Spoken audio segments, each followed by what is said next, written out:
bonsoir à tout le monde, bienvenue à Raw Material Company. Nous sommes très heureuses de démarrer cette session 7 qu'on a préparée depuis longtemps maintenant, aux côtés d'Eric. C'était un long processus, mais un processus vraiment très bien, qui s'est bien passé avec beaucoup d'échanges, beaucoup de discussions. Je pense que c'était comme faire un film, donc on était en coulisses, on va dire. Tu vas nous dire si c'était ça ou pas. On a vraiment bien préparé ça avec beaucoup de concertation. On a vraiment beaucoup discuté sur Skype, des messages WhatsApp, etc. C'était vraiment très bien. On en est arrivé à avoir un programme qui nous excite beaucoup parce que ce programme nous permet vraiment de faire les choses comme on les fait d'habitude dans l'espace de Raw, mais nous permet aussi de pouvoir sortir de l'espace de Raw et de pouvoir aller vers d'autres espaces de manière continue pendant 7 semaines. Donc la Raw Academy, c'est une initiative qu'on a commencée il y a 3 ans maintenant. On a 2 sessions par an, ça c'est la session 7, donc c'était aussi un long chemin, et c'est encore un long chemin parce qu'on a encore beaucoup de sessions à venir, mais on n'en est pas encore là. Aujourd'hui, on va parler du film avec Eric. On va parler du film avec Eric pour les 7 prochaines semaines, ici à Dakar. Et c'est donc un programme très intéressant et très important dans le contexte de Dakar, parce que le film a une place très importante ici, quand on parle de l'art, de la pratique artistique, mais de la réflexion en général autour de la pratique artistique. Eric, bienvenue encore une fois. On a une sélection de fellows, comme on les appelle, des participants qui nous viennent de beaucoup de pays différents. Donc pas que des pays d'Afrique, mais de l'international aussi. Et nous sommes très heureuses de toutes et tous les avoir ici parmi nous. Je vais juste dire leur nom brièvement et dire d'où ils sont. Donc on a Nour Youssef Abed, qui est de la Palestine. On a Mustafa Emin Bouyukoskan, qui est de la Turquie. On a Herachan, qui est de Hong Kong. Lina Laraki, qui est du Maroc. Hira Nabi, qui est du Pakistan. Anna Thier, qui est du Cameroun et de la France. Shirin Sabaï, qui est de Téhéran. Felipe Stenberg, qui est du Brésil. Taco Collectal, qui est de la Gambie et de l'Angleterre. Nous sommes très contents de cette sélection-là. Et ces participants et participantes vont suivre ce programme pendant les 7 prochaines semaines et auront vraiment l'opportunité de pouvoir discuter dans un cadre intime avec des réalisateurs de films et des penseurs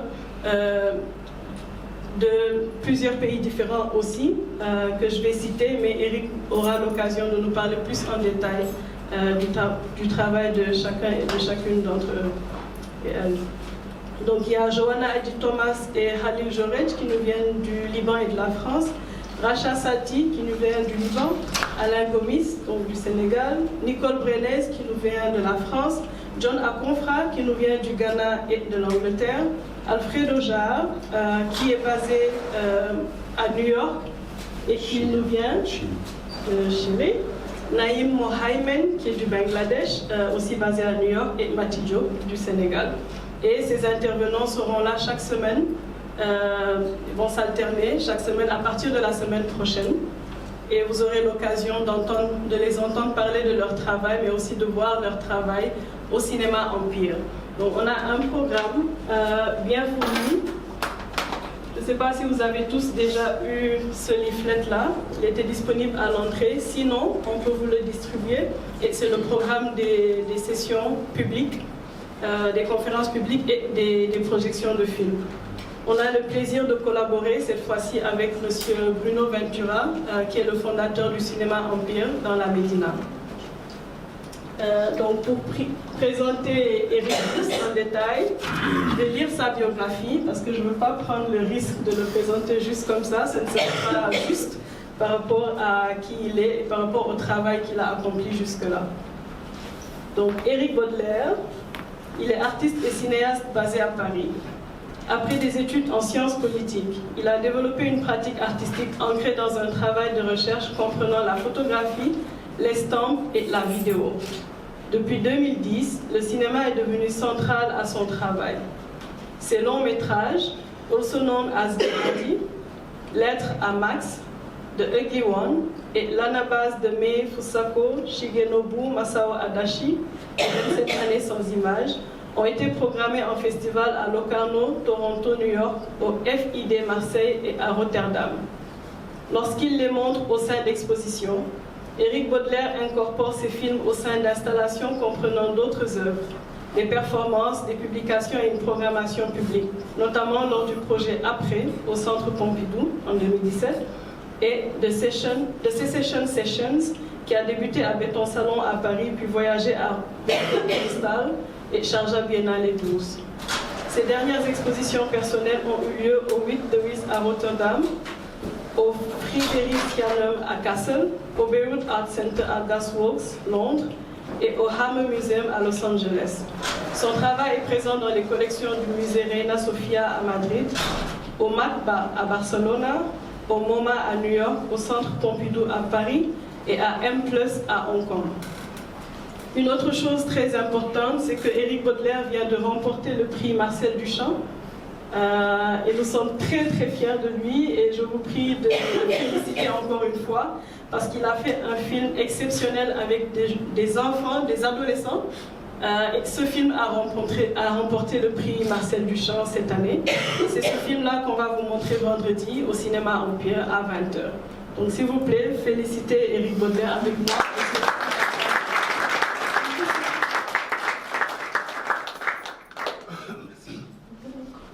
C'est vous qui m'avez porté chance, parce que je pensais que je ne devais pas gagner le prix Marcel Duchamp.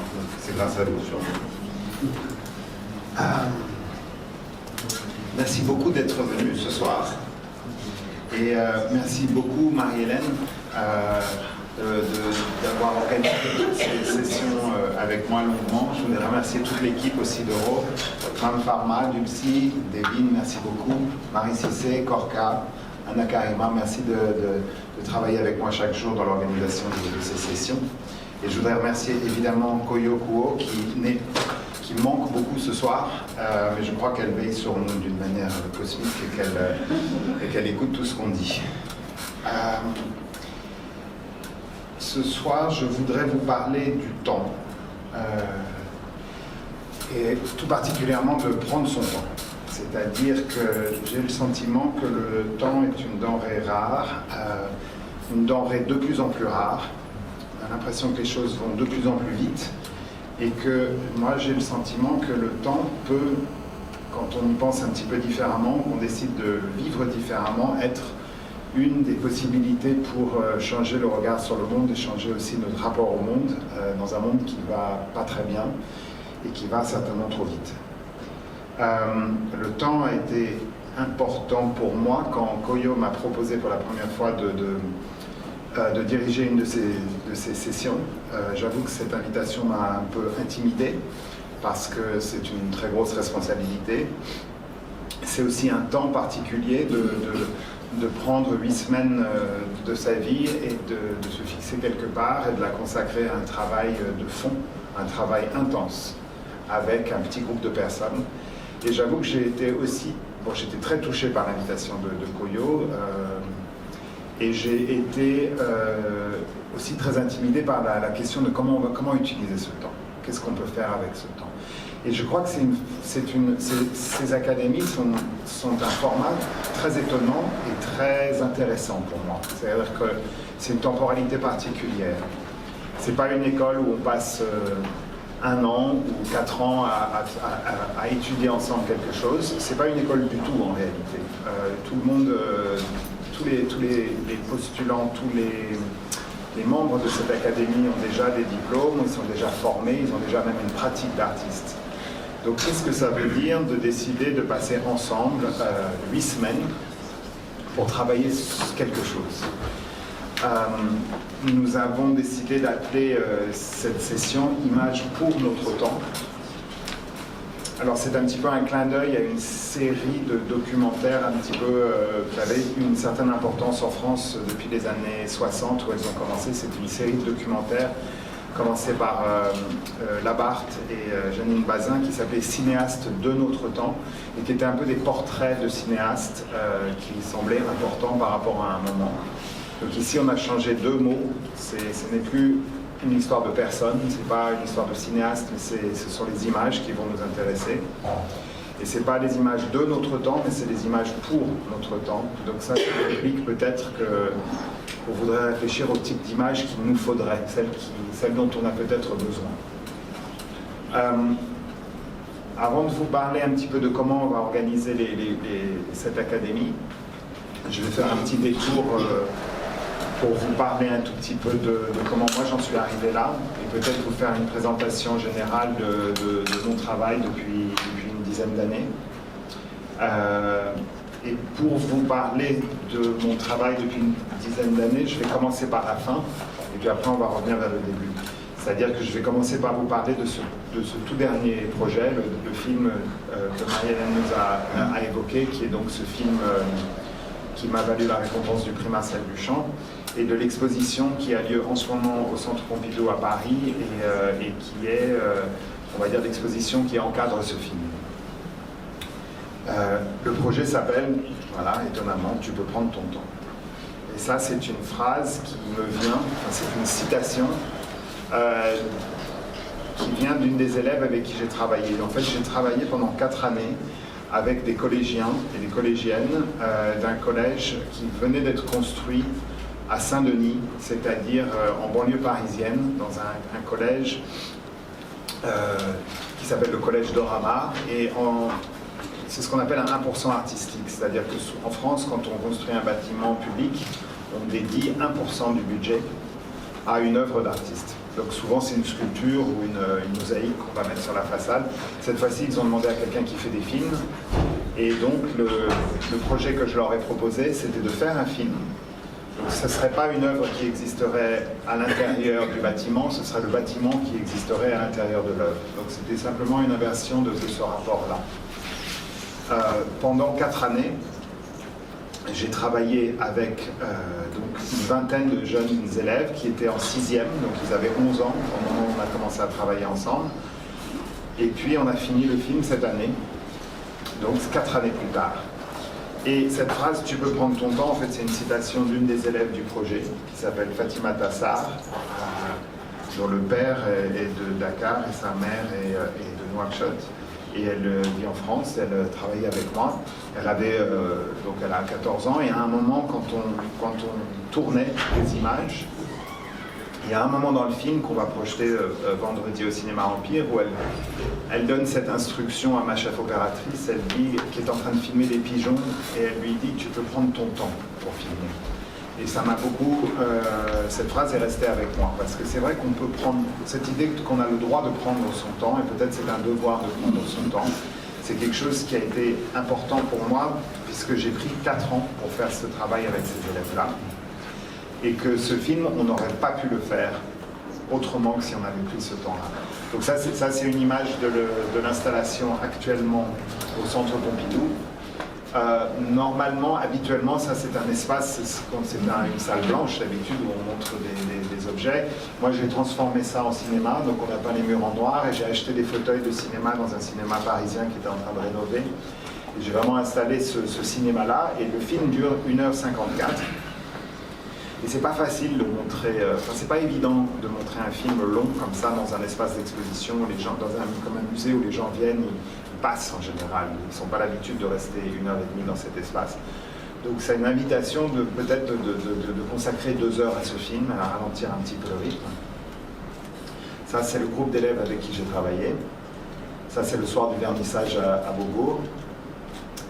Et je crois que c'est vraiment important de dire que c'est un projet qu'on a fait ensemble dans le sens littéral du terme. C'est-à-dire que moi, quand j'ai accepté cette commande de faire un film dans ce collège, ce que j'ai dit, c'est que je n'allais certainement pas là pour enseigner quoi que ce soit. C'est-à-dire que je ne suis pas professeur, et je ne pense pas que c'était particulièrement intéressant pour moi de dire je vais vous apprendre à faire du cinéma. Je pense que ce qui est beaucoup plus intéressant, c'est de voir quel cinéma peut fabriquer un élève de 11 ans, de 12 ans, sans qu'on lui enseigne quoi que ce soit. Parce que le cinéma qu'elle va faire spontanément m'intéresse beaucoup plus que celui que je vais peut-être leur dire comment faire, et ensuite ils vont essayer de reproduire quelque chose que je leur ai appris. Et ça m'intéresse moins. Donc pendant ces 4 années-là, on a convenu de se retrouver, peut-être une fois toutes les 2 ou 3 semaines. Je venais au collège au début avec une équipe de cinéma. Et on a filmé des discussions, on a filmé des conversations, on a filmé des séances qui étaient un petit peu des improvisations. Et progressivement, on a commencé à leur donner à eux des caméras qui ramenaient à la maison. Ils ont filmé des images, on a regardé ensemble ces images, on a discuté de ce qu'ils y trouvaient. Et progressivement, ils se sont chacun, à leur tour, on va dire, commencé à développer des habitudes de cinéaste, à trouver des choses que eux trouvaient intéressantes. Alors par exemple, Fatimata, qui pour moi est l'une des élèves la plus brillante dans ce groupe, on la voit là, elle a le sweatshirt gris à gauche sur la première image. Elle a un rapport à l'image qui est absolument extraordinaire. Elle a développé une propre manière de filmer. Vous allez voir dans le film, il y a beaucoup d'images qui sont les siennes. C'est presque plus de la moitié des images dans le film sont celles faites par les élèves. L'autre moitié, ce sont les images faites par mes équipes qui filment un petit peu le processus de travail. Donc ça, c'est le bâtiment, ça c'est le collège dans lequel ils font leur scolarité. C'est donc ce collège-là le lieu de notre travail. Quand j'ai fait la première visite de l'espace au Centre Pompidou pour choisir comment montrer ce projet, on est passé à côté d'une porte comme ça qui était fermée, et j'ai ouvert la porte. Et normalement, ça c'est un couloir technique, c'est pas un lieu utilisé pour exposer. En général, c'est là où il y a des machines, il y a des câbles, il y a toutes sortes de pagailles. Et ça m'a donné envie de faire un second film, plus court que le long métrage qui est dans cette salle de cinéma à laquelle on accède en passant à travers ce couloir. Mais j'ai eu envie aussi d'utiliser cette forme du couloir qui est une image qui m'a donné envie de faire un film avec une image verticale. Aujourd'hui, quand un jeune fait des images, en général c'est avec un téléphone, et en général ce sont des images verticales. Et au cinéma, habituellement, on fait des films avec des images horizontales. Et en fait, ce changement-là entre la verticalité et l'horizontalité a été très fort. C'est-à-dire que quand on change l'axe, c'est-à-dire que les images qu'on fait avec le téléphone, très spontanément, ne sont pas du tout les mêmes que celles que l'on fait quand on met le téléphone dans l'autre sens. Là, tout d'un coup, on ouvre un champ horizontal et on commence à penser à la composition d'un plan de cinéma, par exemple. Et donc, dans ce couloir-là, j'avais envie d'installer un film vertical qu'on ferait avec la même matière, avec les mêmes images des élèves, mais qui serait spatialisé comme ça et qui aurait des voix des élèves qui viendraient de différents haut-parleurs à différents espaces, dans différents endroits de l'espace. Et ça, c'est une vidéo plus courte qui dure 13 minutes. Et la troisième partie de l'exposition s'appelle « Beau comme un Buren, mais plus loin ». Et là, c'était l'idée d'amener une partie de l'exposition en dehors de Paris et de la ramener à Saint-Denis, sur cette tour qui est la tour Pleyel, qui est un monument important à Saint-Denis. C'est une tour très haute, une tour qui fait 40 étages, et sur lequel on a voulu installer un drapeau. Ce drapeau a été dessiné par Dafa Diallo, et je vous en reparlerai plus tard. Mais pour vous expliquer un petit peu comment j'en suis arrivé à faire ce genre de travail-là, je voulais vous ramener au tout début de ma pratique d'artiste. Moi, ce qu'il faut savoir, c'est que j'ai commencé très tard, dans le sens où j'avais déjà 27 ou 28 ans quand j'ai commencé à m'intéresser à l'idée d'avoir une pratique artistique. Avant ça, j'avais fait des études en sciences sociales et j'étais politologue et je faisais un travail de recherche universitaire. Et je crois qu'il y a eu un moment où j'ai eu une forme de frustration avec les outils du politologue et les formes que je devais rendre après avoir fait des recherches. Et j'ai eu envie d'essayer autre chose, et j'avais l'intuition que j'allais poursuivre des sujets qui étaient les mêmes que ceux que j'avais dans mon activité de politologue, c'est-à-dire des sujets qui sont ceux qu'on peut lire dans le journal ou dans un livre d'histoire, qui ont un rapport avec l'histoire du monde, mais d'essayer de trouver des formes qui seraient autres que celles auxquelles on s'attendait dans mon travail antérieur. Et je me suis intéressé tout particulièrement à la question de l'État-nation, la manière dont les nations se fabriquent, la manière dont les nations se créent. Et pour parler de la manière dont les nations se créent, j'ai eu l'idée d'aller dans un pays qui n'est pas reconnu, c'est-à-dire un pays qui a une existence physique, tous les attributs d'un État, c'est-à-dire un gouvernement, un drapeau, une armée, une structure, on va dire, mais qui n'est pas reconnu dans le sens que le gouvernement du Sénégal ne reconnaît pas ce pays, le gouvernement des États-Unis ne reconnaît pas ce pays. Très peu à l'époque où j'y suis allé, aucun pays ne reconnaissait ce pays. Ce pays s'appelle l'Abkhazie. Et c'est un petit morceau de territoire qui a fait sécession de la Géorgie dans le Caucase, c'est-à-dire au sud de la Russie, au nord de la Turquie, sur les rives de la mer Noire. Et c'est un pays assez intéressant, c'est un pays très beau. Pays très beau parce qu'il était... c'est là que les tsars avaient les rois russes avaient leur villégiature, c'est là où Gorbatchev ou Staline allaient en vacances. C'est un endroit magnifique et quand l'Union soviétique s'est effondrée, il y a eu une guerre civile en Géorgie. Les Abkhazes ont pris les armes, ont déclaré leur indépendance et ils ont gagné cette indépendance. Mais leur histoire s'est un petit peu figée à ce moment-là parce que personne d'autre n'a reconnu cette indépendance. Et donc ce pays, tout petit, il est un petit peu figé dans un entre-deux, entre un espace où les gens existent, les gens vivent leur vie, les gens travaillent, mais disons qu'il y a plein de choses qu'ils ne peuvent pas faire parce qu'ils n'ont pas cette reconnaissance d'un autre endroit, d'un autre pays. Donc ils ne sont pas aux Nations Unies, ils n'ont pas droit à un certain nombre de choses auxquelles on a droit quand on fait partie de l'Union des Nations, on va dire. Donc le projet s'appelait les États imaginés parce qu'il y a une grande part d'imagination dans la fabrication d'un État. C'est-à-dire que l'État, en fin de compte, c'est une fiction relativement récente. Il n'y avait pas d'État il y a 1000 ans. Ou en tout cas, il y en avait, les États qui existaient il y a 1000 ans n'existent plus aujourd'hui. L'État moderne, tel qu'on le connaît, il est lié à une histoire qui est coloniale, une histoire qui est souvent celle des autres, en fin de compte. C'est souvent les autres qui fabriquent les États dans lesquels on vit. Alors j'ai eu envie d'essayer de voir si je pouvais raconter quelque chose en lien avec cet imaginaire à travers des mises en scène photographiques. Mais curieusement, donc ce sont des grandes photographies qui étaient peut-être un petit peu plus petites que ce format-là, mais c'était des espèces de tableaux photographiques que je mettais en scène avec des gens que je rencontrais sur place. Donc il y avait une espèce de démarche qui était un petit peu cinématographique, dans le sens où ça m'arrivait de déplacer des éléments, d'amener des choses dans le décor, d'essayer de fabriquer comme des tableaux. Mais je crois que c'est à la fois mon premier projet qui m'a permis de commencer ma carrière d'artiste, mais c'est aussi un projet qui contenait une certaine frustration, dans le sens où je n'étais jamais persuadé d'avoir trouvé une forme qui raconte toutes les complexités des choses que je voyais. C'est-à-dire que quand je vous parle de l'État, quand je vous parle de cette charge symbolique ou cette dimension immatérielle de l'État, c'est pas facile de comprendre cela à travers un acte photographique.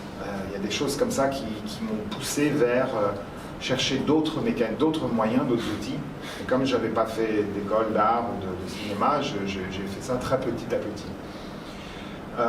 Et c'est avec chaque projet que j'ai progressivement appris à utiliser d'autres outils, par exemple la caméra, pour un film qui a été très important pour moi, qui est ce film-là qui date de 2011, que nous avons regardé ensemble hier avec les fellows de l'Académie, qui est un film qui a lieu entre le Japon et le Liban, et qui est lié à une histoire qui m'a intéressé, c'est-à-dire l'histoire des mouvements de lutte armée dans les années 60 au Japon, c'est-à-dire des révolutionnaires japonais qui en 68, au même moment qu'il y avait un mouvement révolutionnaire dans différents pays d'Europe, il y avait également un mouvement révolutionnaire à Tokyo, et une partie de ces jeunes militants ont décidé qu'il fallait internationaliser la lutte et que plutôt que de lutter simplement pour des causes au Japon, ils se sont associés à la cause palestinienne.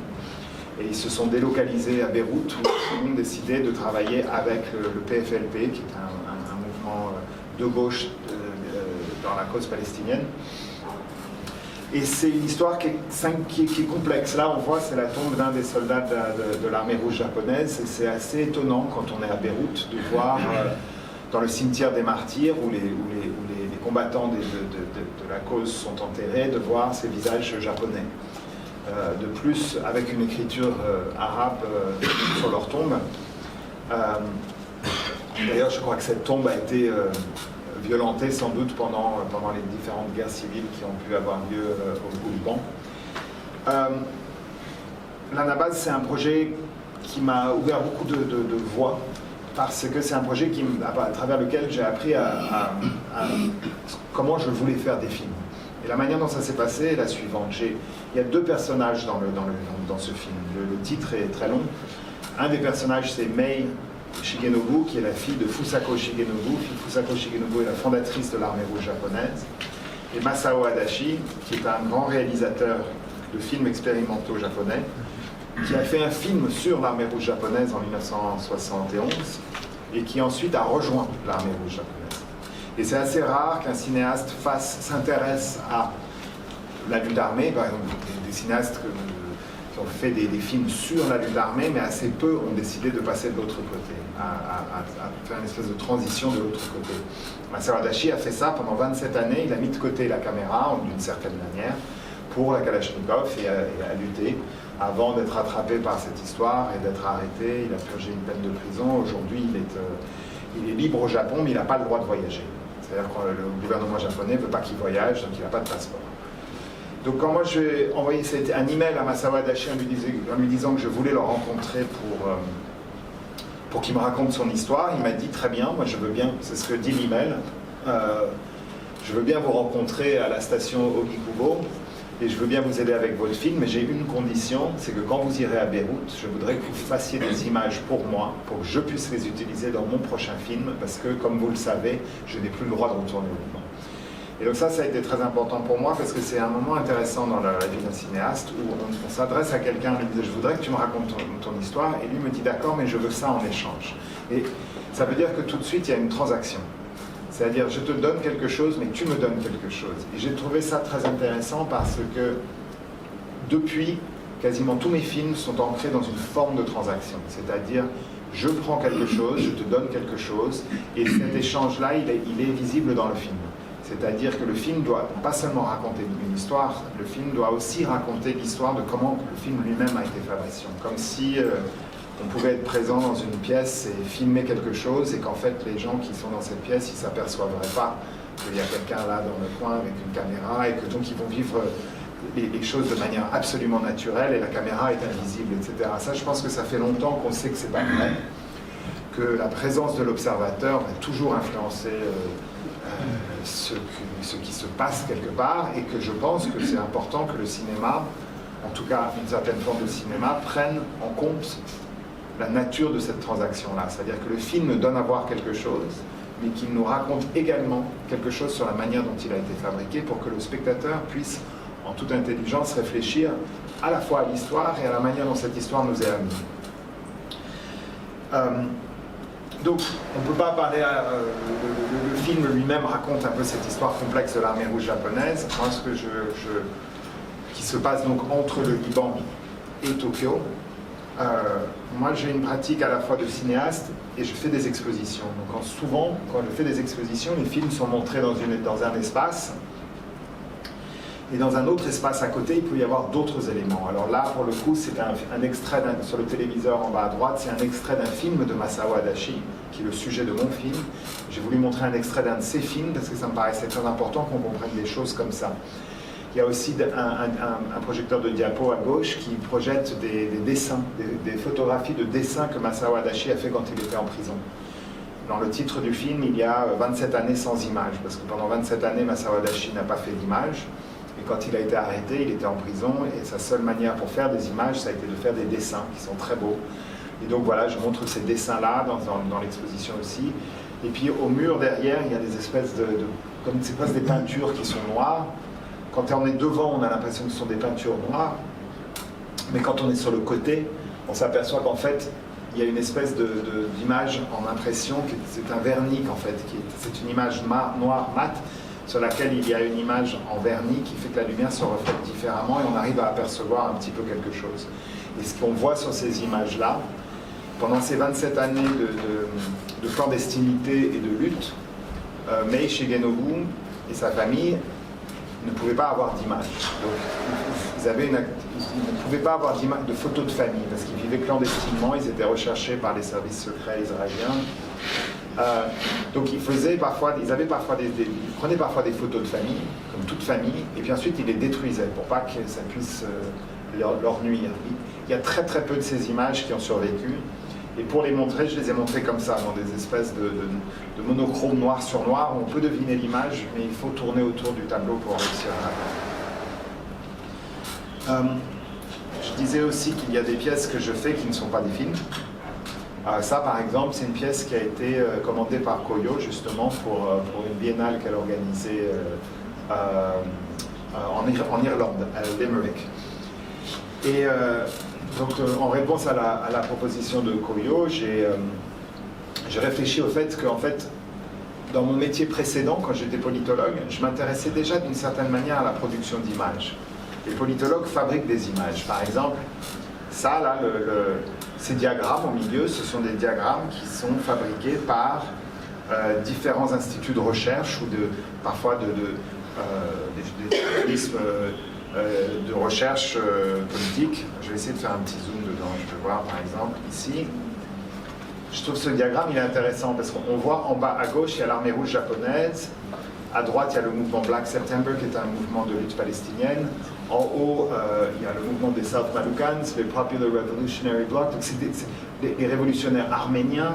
Et en fait, ça, c'est un diagramme qui est très compliqué à comprendre parce qu'on voit la figure 2 en bas, la légende dit « Multidimensional Scalegram Analysis Plot Showing Consistencies in Behavioral Styles for Barricade Siege ». Alors, je ne sais même pas ce que ça veut dire. Mais ce que je sais, c'est que c'est une tentative de rendre systématique, on va dire une tentative d'étudier les modes de fonctionnement de différents groupuscules terroristes, par exemple, dans leur rapport à une barricade ou à un siège. Alors, ils organisent comme ça des diagrammes que je trouve fascinants.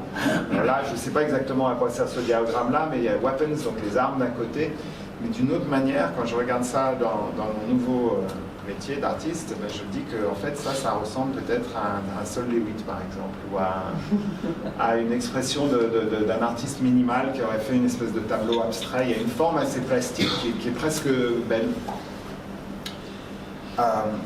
Et puis parfois, des diagrammes comme ça, alors ça c'est très complexe, parce que ça c'est quelqu'un qui visiblement travaille sur les modes de décision dans des contextes... alors attends, ça s'appelle comment ? Ça s'appelle Designing Real Terrorism Futures. Et donc, c'est des méthodologies pour essayer de prédire les activités terroristes futures selon des modèles statistiques complexes. Donc ça, le diagramme-là, ça représente la statistique, la probabilité statistique qu'il puisse y avoir une attaque terroriste si la politique d'un certain gouvernement change. Donc si ça change, c'est le côté gauche du diagramme, si la politique ne change pas, c'est le côté droit, etc., etc. Et en fait, ce que tous ces diagrammes ont en commun, c'est que ce sont des tentatives de la part de différents chercheurs. Alors il y a des chercheurs en sociologie, en sciences politiques, en anthropologie, des historiens, des économistes, toutes sortes de disciplines différentes, et qui produisent ces images, qui sont en fait des images qui cherchent à nous aider à comprendre un phénomène très complexe qui est le phénomène du terrorisme. Donc, donc ce que j'ai fait pour cette biennale à Limerick, c'est que j'ai cherché tous les diagrammes que je pouvais trouver dans des revues universitaires sur la question du terrorisme, et ça fabrique à peu près 45 mètres de diagrammes. Et je les ai tous compilés là. Et donc la pièce s'appelle Framework, ou plutôt je devrais dire toutes les différentes orthographes possibles si on garde la première et la dernière lettre et on mélange toutes les lettres au milieu.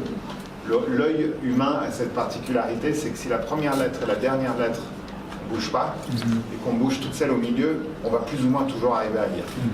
Ça prend un peu plus de temps, mais donc voilà, le nom de la pièce, c'est toutes les permutations possibles d'écriture de Framework. Et Framework, évidemment, c'est le terme qu'utilisent les politologues pour expliquer le contexte théorique dans lequel on essaye d'entrevoir l'analyse d'une situation. Donc c'est le cadre théorique. Et en fin de compte, moi ce qui m'intéresse dans cette pièce, c'est que j'ai l'impression que j'ai jamais vraiment quitté ce métier, c'est-à-dire que je continue à chercher des formes, des images, pour, comme eux, nous donner à comprendre quelque chose en lien, par exemple, avec la question du terrorisme, puisqu'en fait, le film dont je vous ai parlé précédemment et plusieurs autres films que j'ai réalisés se sont toujours intéressés à la question du terrorisme parce que on va dire que c'est un phénomène qui m'intéresse aujourd'hui parce qu'il est déterminant dans la manière dont le cours de l'actualité a lieu. C'est-à-dire, je pense que c'est quasiment impossible d'ouvrir une chaîne de télévision ou un journal quelque part dans le monde pendant plus de 3 jours sans, à un moment ou à un autre, tomber sur une actualité en lien avec un événement terroriste. Donc c'est devenu une espèce de fabrique le réel aujourd'hui est rythmé par ce phénomène-là. Mais en même temps, c'est un phénomène compliqué parce que c'est un mot qui rassemble des choses qui veulent dire tout et n'importe quoi. En 2014, je suis revenu en Abkhazie. Je suis revenu en Abkhazie, non plus en tant que photographe, mais en tant que cinéaste, et par le biais d'une campagne d'écriture de lettres. En Abkhazie, en 2004 et en 2005, quand j'y suis allé, j'ai rencontré un ami, quelqu'un qui est devenu un ami très proche, qui s'appelle Maxime Vinja. Et Maxime, pendant les années qui nous ont, entre les 2004 et 2011, il travaillait au ministère des Affaires étrangères. Et il a grimpé un petit peu les échelons de cet État non reconnu. Et en 2011, je crois, il est devenu ministre des Affaires étrangères. Et donc tout d'un coup, j'avais un copain ministre. C'était assez impressionnant. Après, c'est un ministère, il doit y avoir 30 personnes, hein, c'est pas non plus un très grand ministère. Et c'est un ministère des Affaires étrangères d'un pays qui n'a pas de rapport avec le monde étranger. Et donc je me dis, c'est intéressant comme métier, parce qu'il s'agit d'avoir, de construire des relations extérieures alors qu'on n'a pas de relations extérieures. Et Maxime étant un ami assez proche, pendant qu'il était ministre, je ne voulais pas l'embêter, je ne voulais pas, on va dire, entraver l'exercice de ses fonctions, donc je l'ai un peu laissé tranquille. Et quand il a perdu son job, parce qu'il y a eu un changement de gouvernement, j'ai écrit une lettre à Maxime, mais une lettre comme ça, c'est-à-dire pas un email, une lettre physique avec un timbre que j'ai envoyée depuis mon atelier à Paris, où je lui ai envoyé une première lettre qui disait tout simplement « Maxime, est-ce que tu es là ?» Et en fait, j'avais imaginé que la lettre, elle n'allait pas pouvoir arriver jusqu'à Maxime, parce que je me dis que l'employé des postes en France, il va voir République d'Abkhazie, il regarde mon ordinateur, il n'y a pas République d'Abkhazie dans l'ordinateur. Donc qu'est-ce que tu fais dans ces cas-là? Je ne sais pas, peut-être que tu mets la lettre dans un département des lettres perdues, ou tu la renvoies à son destinataire. Donc j'avais l'idée que ce serait une œuvre peut-être avec des lettres qui reviennent, par exemple. J'enverrais plein de lettres et puis elles reviendraient toutes à l'atelier, et puis je montrerais une grosse pile de lettres, ce serait comme une sculpture. Mais ce qui était très étonnant, c'est qu'en fait la lettre n'est pas revenue. Et presque 3 mois plus tard, Maxime m'a envoyé un email dans lequel il y avait un fichier sonore. Et en fait, il avait reçu ma lettre et il avait répondu à ma lettre avec un enregistrement de sa voix, parce qu'il m'a dit, voilà, je ne peux pas te réécrire parce qu'il n'y a pas de système postal en Abkhazie qui permet de te répondre, mais je vais te répondre comme ça en te parlant. Du coup, j'ai envoyé toute une série de lettres, je crois à peu près 70 ou 75 lettres, et Maxime a répondu en enregistrant des paroles, et ces paroles sont devenues une voix off pour un film que je suis retourné en Abkhazie pour filmer des images, comme cette image-là du film. Et quand le film est montré dans un espace d'exposition comme cette expo actuellement au MMCA, au musée à Séoul, en Corée, le film est montré d'un côté et puis les facsimilés des lettres sont montrés au mur. Et parfois, quand c'est possible, Maxime vient participer à ces expositions. Donc ça, c'est une exposition en Norvège. Et dans ces cas-là, je prends un espace d'exposition et on met une ligne rouge comme ça au sol et on dit que cet espace-là appartient à Maxime. Et ça devient ce qu'on appelle l'ambassade d'Abkhazie. Alors c'est pas une ambassade parce que nous n'avons pas le pouvoir de dire que Maxime est ambassadeur, mais on a le pouvoir de dire que c'est un ambassadeur. Donc c'est une espèce de lieu fictif comme ça, avec un drapeau, un bureau, c'est un petit peu théâtral, ça ressemble un petit peu à une pièce de théâtre. Et en fait, quand on vient voir l'exposition, de deux choses l'une. Ou bien on vient l'après-midi et il y a le film qui était projeté, et Maxime n'est pas là. Ou bien on vient le matin et le film est éteint et Maxime est là. Et dans ces cas-là, on passe un moment avec Maxime, on discute, et Maxime fait ce qu'il veut, c'est son temps à lui, il développe des relations avec les gens, il raconte des histoires, il rencontre des journalistes, etc. etc. Ça, c'était à la Biennale de Sharjah. Et là, j'avais eu la chance d'avoir la possibilité de montrer l'exposition. D'habitude, on montre toujours des films dans des espaces d'exposition. Et là, je me suis dit, ce serait intéressant d'inverser la problématique. Plutôt que de projeter un film dans un cube blanc où on montre d'habitude des expositions, je vais installer l'exposition dans un endroit où on montre d'habitude des films. Donc ça, c'est un théâtre, un cinéma. Du coup, j'ai installé l'ambassade de Maxime au milieu des sièges. Et puis de l'autre côté, là on ne voit pas, mais il y avait la projection du film. Quand Maxime n'était pas là, on pouvait s'asseoir ici, on regardait le film. Cette idée d'écrire des lettres se poursuit jusqu'à maintenant. Ça, c'est un projet qui est en cours encore, qui s'appelle Where Are You Going? Et qui prend cette forme-là.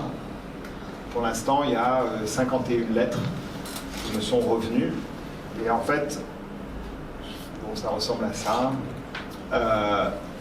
La lettre, c'est ça, en gros. Moi, à partir du moment où l'Angleterre a voté dans son référendum pour quitter l'Union européenne, dans le cadre du Brexit, donc j'ai écrit à tous les parlementaires anglais. Et je leur ai demandé, en anglais, You are leaving Europe, but where are you going? En français, c'est cher monsieur ou chère madame, vous quittez l'Europe, mais où allez-vous? Et ce qui est formidable avec les parlementaires anglais, c'est qu'ils sont très polis. Du coup, ils répondent, enfin pas tous, hein, mais quand même, beaucoup d'entre eux répondent.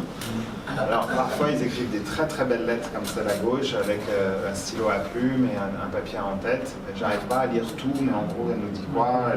Elle s'excuse, c'est le Lord Lisvane, KCB, DL, ils ont toujours des noms à Racocine. Donc il s'excuse d'avoir été lent à me répondre à ma lettre. Vous posez une excellente question. Moi, je suis fermement pour rester dans l'Union européenne, donc j'étais horrifié par le résultat du référendum, et je suis terriblement, je suis traumatisé par le chaos politique des événements récents. Je peux seulement espérer qu'un deuxième référendum nous ramènera bring us back to sanity, nous ramènera une forme de sagesse. Et c'est juste, moi je suis très impressionné parce que franchement, moi je suis personne, il n'y a aucune raison de me répondre, et je trouve ça très généreux de la part d'un certain nombre de ces parlementaires de prendre le temps de répondre à cette lettre, de l'envoyer en plus à quelqu'un qui n'est pas un électeur, à eux, qui n'a aucune... je vote pas, vous êtes en Angleterre, je peux pas... Donc c'est très généreux. Parfois, la lettre à droite, c'est « We are leaving the European Union ». Non, nous quittons l'Union européenne, qui est une institution faite par l'homme, artificielle, non démocratique, et un arrangement constitutionnel. Mais nous restons dans l'Europe, qui est une réalité géographique et historique. Donc ça c'est bien, il me fait une petite leçon de sciences politiques en disant qu'il ne quitte pas l'Europe, mais il quitte l'Union européenne et que c'est pas la même chose. Et parfois tu as des réponses. Ah oui,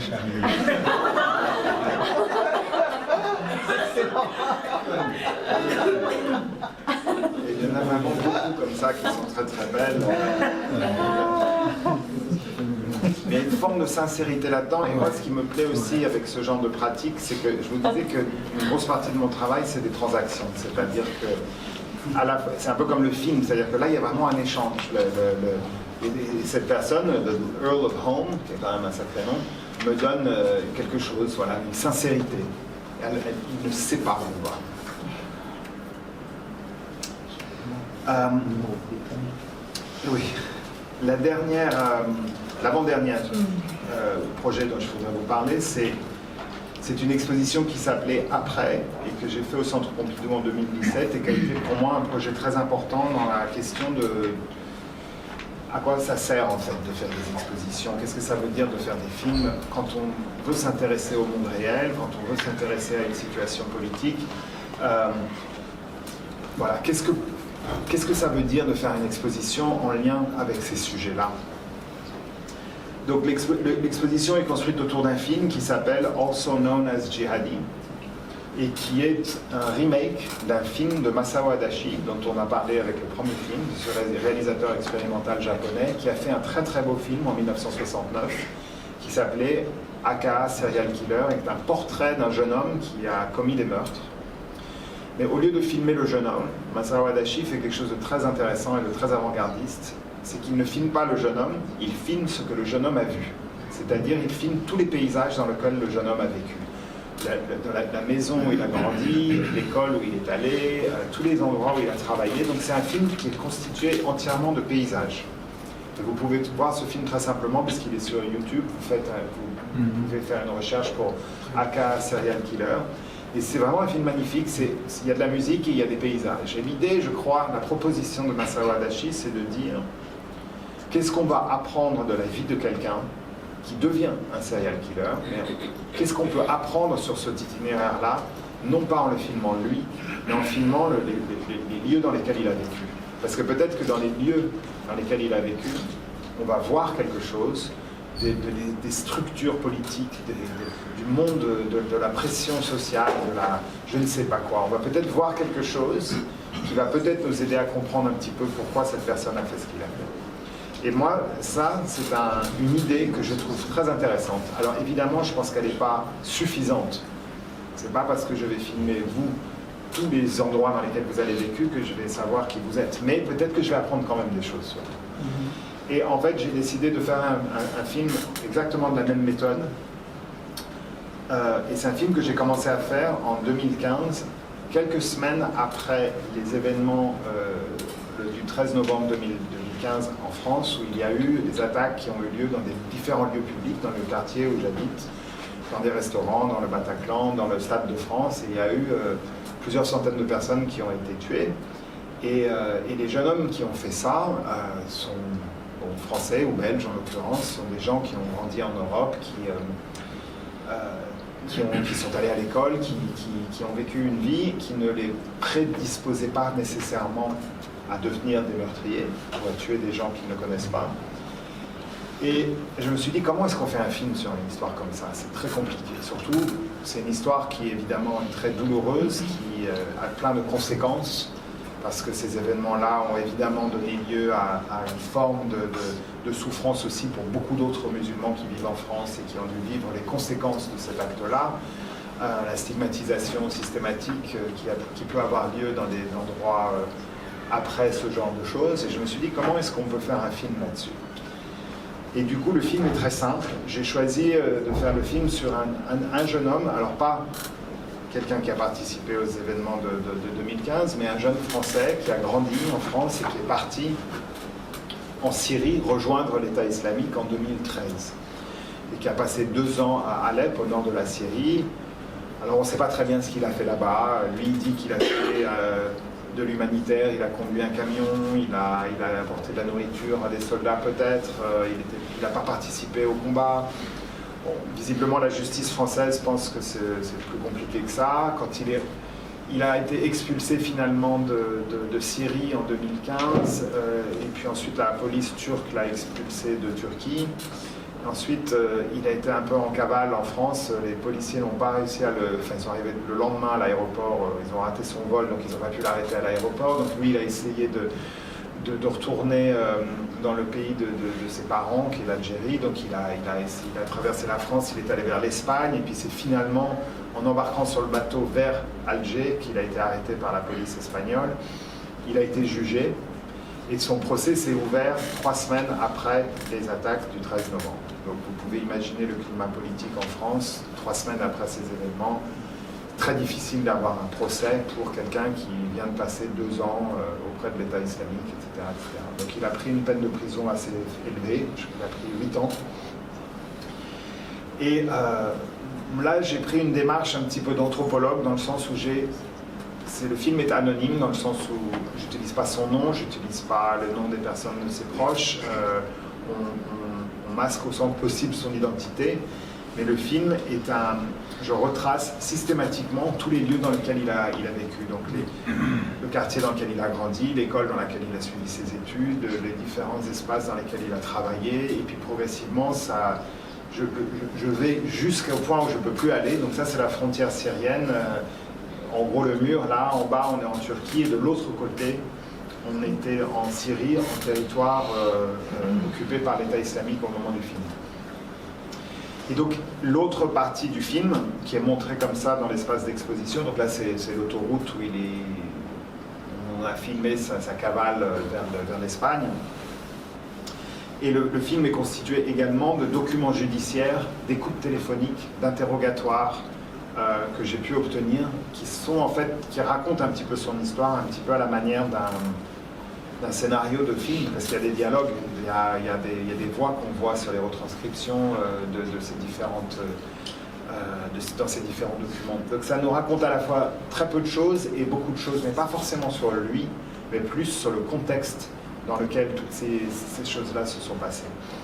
Et donc là, on voit par exemple sur l'écran, il y a des documents liés à son dossier judiciaire. Et sur les murs de l'espace, il y a tout un nombre d'œuvres qui sont des œuvres que j'ai extraites de la collection du Centre Pompidou et qui n'ont en soi rien à voir avec cette histoire-là.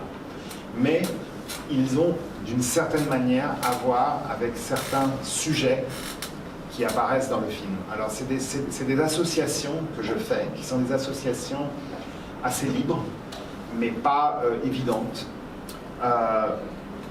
Je peux essayer de vous donner un exemple. Par exemple, il y a des dessins de Le Corbusier, qui était un architecte important, qui a un des fondateurs du modernisme et qui a construit des plans pour la ville moderne, des immeubles d'habitation où on pourrait habiter, et qui pour lui était une vision un petit peu utopique d'un futur dans lequel tout le monde vivrait dans ces grands immeubles.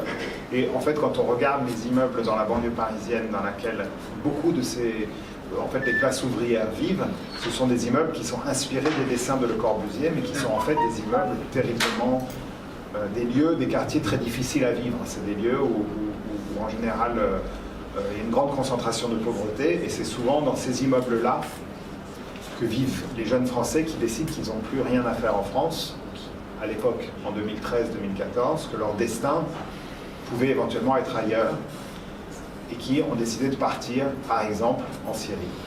Donc je montre ces dessins de Le Corbusier qui sont dans la collection du Centre Pompidou, parce que c'est des très beaux dessins d'un monde, d'un urbanisme qui pouvait donner envie, et qui, en fin de compte, s'est avéré être pas forcément des lieux agréables à vivre, et qui plus tard sont devenus des lieux qui concentrent la pauvreté. Et donc je montre ça parce que ces immeubles-là ressemblent beaucoup à ceux que je filme dans le film, par exemple.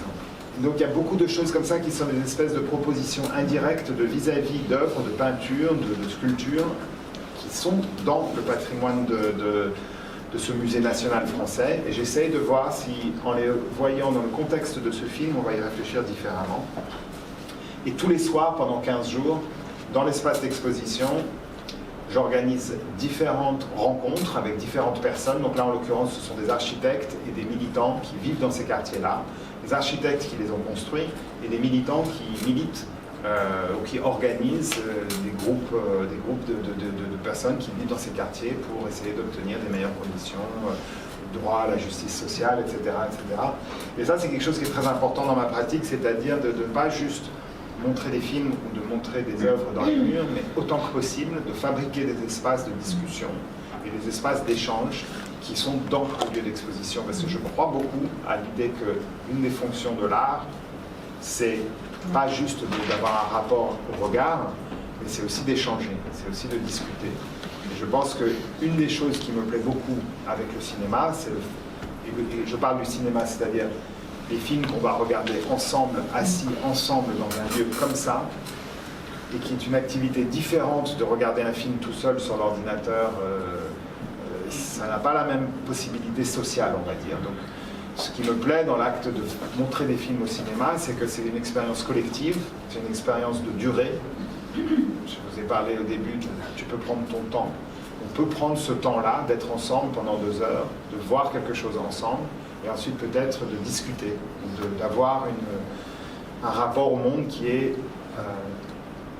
a été un tout petit peu modifié par cette expérience collective qui a duré un certain temps. Donc c'est ça, par exemple, qu'on va faire au Cinéma Empire tous les vendredis. C'est ça qu'on fait ici dans le groupe avec les participants des sessions. Tous les jours, on regarde des films. Et à Beaubourg, quand on avait ces discussions, je me pose aussi très souvent la question de savoir qu'est-ce qu'on fait avec ces discussions. Par exemple, ce soir, peut-être qu'on va avoir une discussion, elle sera filmée, il y aura une archive, une trace de cette discussion-là. Mais je trouve ça très intéressant de réfléchir à comment on laisse une trace, qu'est-ce qu'il advient après ces moments de discussion. Et là, j'ai expérimenté avec quelque chose que j'ai jamais eu l'occasion, que j'avais envie de faire depuis longtemps. Vous voyez le monsieur qui est sur la petite table à gauche avec son ordinateur, il s'appelle Luc Arras, et il est à la fois artiste, mais pour gagner sa vie, il travaille au Sénat, en France. Ça veut dire que dans le Sénat, il est dans l'hémicycle avec un ordinateur et il fait des notes de synthèse. Il synthétise la discussion qui a lieu dans l'hémicycle tous les jours en temps presque réel. C'est-à-dire qu'il produit une synthèse de ce qui a été dit dans l'hémicycle toutes les 45 minutes. Il y a quelqu'un comme lui, toutes les 45 minutes, qui se relaye, et ensuite il produit un document qui n'est pas c'est pas un verbatim, c'est pas une retranscription complète de ce qui a été dit, c'est une synthèse. C'est comme si vous allez faire une synthèse de ce que j'ai dit ce soir, en 5 minutes vous allez dire tout ce que j'ai dit. Et lui il fait ça, mais il est très impressionnant parce qu'il peut te demander, tu veux une synthèse à 30%, à 15% ou à 10%. C'est-à-dire je peux synthétiser la pensée en pourcentage comme ça. Et donc je ne sais plus quel pourcentage j'ai commandé, mais du coup ça produisait ces posters qui sont très beaux et qui étaient, donc ça c'est des posters, c'est le texte de la synthèse dont on a fabriqué un poster et le lendemain on affichait ces posters dans la ville, on affichait ces posters dans l'exposition pour qu'on puisse dire voilà, donc ça c'est le soir, et donc c'était un principe d'abécédaire. Chaque jour il y avait une lettre, la lettre E, c'était pour E pour école. Alors pourquoi E?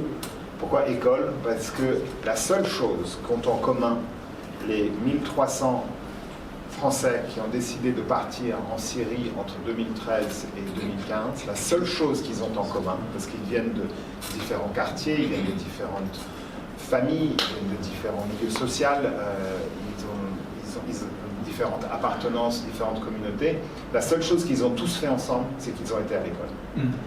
Et du coup, ça interroge, parce que je voulais savoir comment les gens qui font l'école pensent à ça, réfléchissent à ça. Et j'ai invité les professeurs et les écoliers à venir discuter de tout ça, parce qu'évidemment, et notamment un professeur qui s'appelle Philippe Mangeot, qui a un élève qui est parti, un ancien élève qui était un élève assez brillant, et il se souvient que cet élève est parti et il n'est pas revenu, il est mort. Et Philippe est toujours hanté par cette idée de dire: est-ce qu'il y a quelque chose que j'aurais dû faire autrement? Est-ce qu'il y a quelque chose que je n'ai pas vu? Est-ce qu'il y a quelque chose qui s'est passé? À quel moment le destin a bifurqué dans ce sens-là? Et je vous montre aussi cette lettre-là parce qu'en fin de compte, le groupe, moi déjà à l'époque, je travaillais déjà avec les élèves du collège d'Oramar et eux sont venus. On a montré ce soir-là aussi des images que eux ont tournées juste après les attentats.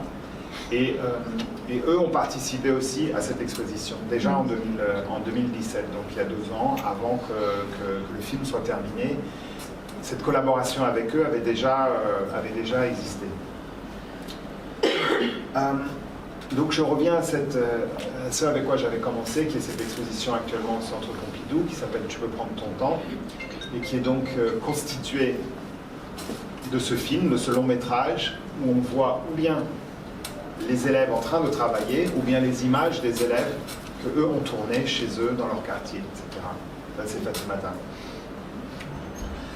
Et puis des images de choses qu'ils ont faites. Alors là, c'était pendant les élections présidentielles en France, donc il y en a 2 qui sont rajoutés leurs images, des posters des autres candidats. Bon, ni l'un ni l'autre n'a été élu. Malheureusement.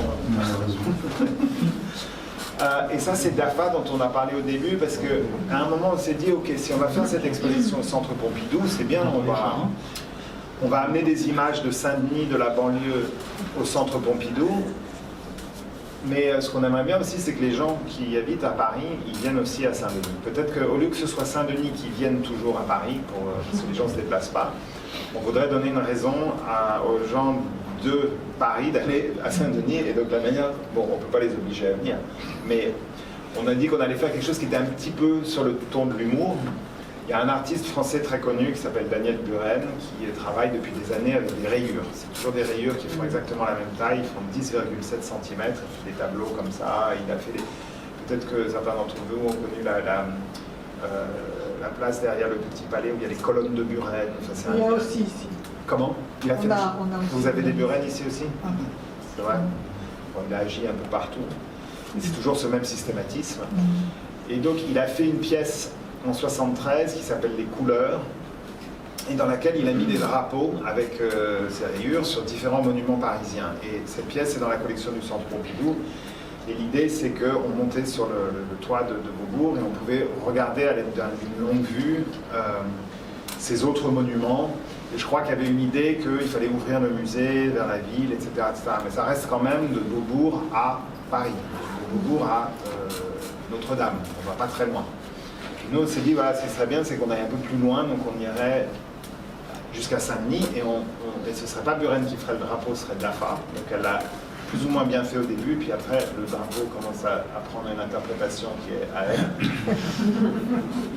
Et ensuite, on a fabriqué un immense drapeau, et on l'a hissé sur le haut de la tour Pleyel, qui est importante, parce que c'est vraiment le monument le plus haut, c'est la tour la plus haute à Saint-Denis, c'est un peu le monument, une tour qui apparaît beaucoup dans le film, parce que les élèves ont beaucoup filmé cette tour, et puis cette tour a une signification aujourd'hui qui est particulière, c'est qu'elle est en train d'être complètement désossée et rénovée.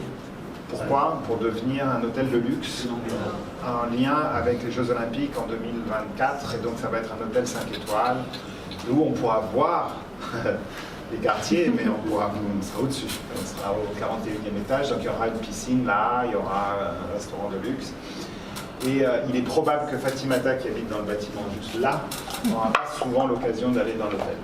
Donc là, on s'est dit, avant que ça ait lieu, on va accrocher ce drapeau en haut de la tour Pleyel. Le drapeau est tellement grand qu'on peut le voir de Beaubourg avec des jumelles. Et donc, cette œuvre-là, on va dire, qui est une œuvre collective entre Daniel Buren, on va dire, Fatimata, Dafa, moi-même et les autres élèves. Et ça s'appelle Beau comme un Buren, mais plus loin. Ça, c'est une des images tournées par les élèves qu'il y a dans le film. Le film s'appelle Un film dramatique. Je ne vous en dis pas plus, parce que j'aimerais beaucoup que vous veniez le voir vendredi soir au Cinéma Empire.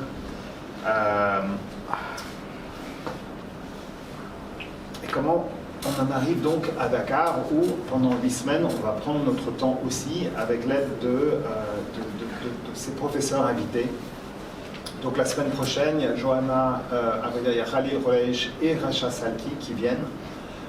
Johanna et Khalil sont des cinéastes et des artistes qui font des expositions et des films très beaux. Donc un film qui sera projeté à la fin de la semaine prochaine au Cinéma Empire qui s'appelle Je veux voir, avec un film très étonnant tourné au Liban, où c'est une fiction avec Catherine Deneuve, et Catherine Deneuve veut voir la frontière israélienne. Et donc ce film, c'est l'acte d'aller voir la frontière, c'est aller voir ce lieu-là. Et c'est un film vraiment très singulier, j'espère que vous viendrez également. Racha Salki, qui est une commissaire d'exposition, une écrivaine, une programmatrice de cinéma, elle fabrique des expositions. C'est aussi elle qui a inauguré la première académie, numéro 1, qui a dirigé la toute première académie. Alain Gomis, je ne vous le présente pas, vous le connaissez, il est ici, et nous allons essayer de faire on va dire une fusion temporaire de programme Arro et de l'école que lui est en train de monter ici pendant quelques jours, et voir si on peut apprendre les uns avec les autres. Et lui, je crois qu'Alain a choisi de montrer un film et non pas un de ses films au Cinéma Empire, mais un film qui est important pour lui, un film de Ozun, un cinéaste japonais. Nicole Brenez, qui succédera, est une universitaire française, une historienne du cinéma et une des très grandes spécialistes du cinéma militant, du cinéma engagé. et qui va nous parler, je ne sais pas très bien, elle va le voir un petit peu, je pense que sans doute de ces différents champs d'expertise, notamment peut-être le travail autour du dernier film de Jean-Luc Godard qu'elle a produit. John Akomfra, qui est un artiste presque légendaire, je veux dire, qui est un artiste très important, originaire du Ghana, qui vit en Angleterre depuis longtemps, et qui a fait des films au sein d'un collectif qui s'appelle le Black Audio Film Archive, et qui est un collectif d'artistes qui, dans les années 80, ont fait des films très importants que nous allons regarder et qui seront projetés également au cinéma Empire, deux d'entre eux. Enfin, un film des années 80 et un film récent sur Stuart Hall. Alfredo Jarre n'est pas cinéaste, pour le coup, mais c'est quelqu'un qui travaille vraiment avec les images. C'est un artiste chilien qui est quelqu'un qui réfléchit énormément au rapport entre les images et les événements. Naïm Mohamed, qui est du Bangladesh originalement, qui est basé à New York, qui est un artiste et un cinéaste, et un ami très proche. Et par ailleurs, c'est l'autre artiste qui a beaucoup travaillé autour de l'armée rouge japonaise. Donc la manière dont on s'est connus, c'est qu'on a très fréquemment été programmés dans les mêmes expos, et au bout de la 3e ou 4e fois, on a décidé que voilà, on allait aussi devenir amis, et on continue à travailler ensemble.